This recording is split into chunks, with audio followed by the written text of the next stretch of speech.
Hello guys, gusto ko lang i-flex sa inyo at i-share sa inyo ang nalalaman ko kung paano mag-alis ng dulas ng isda o kaya yung mga dugo-dugo ba ng mga buto-buto ng baboy or any kind of dugo-dugo.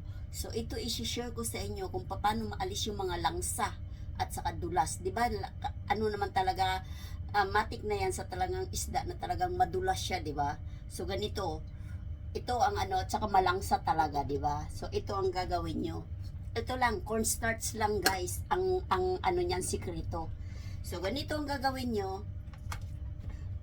Himas-himasin nyo lang yung isda. Gaya na itong isda na to, halabot ito. Pero ang sarap nito sa steamed fish. Ay madulas talaga ito. So, ayan, himas-himasin nyo lang siyang ganyan. Teka, sandali.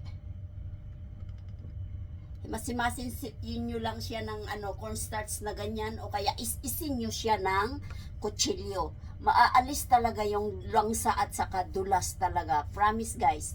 Hindi kayo talaga maaalis. Yan, ganyan, lamas-lamasin nyo na lang pati yung loob ng isda. Yan, itong isda na to talagang andulas nito pero ang sarap nito talaga. Mahal itong isdang to eh. Sarap nito sa steam. Yan, ganyan.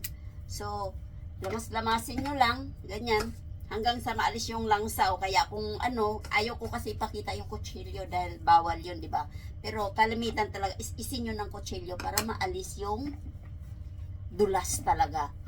So, ganyan lang guys, i-flex ko lang sa inyo, so, ganyan na. Yan lang siya, ganyan lang ang gagawin nyo.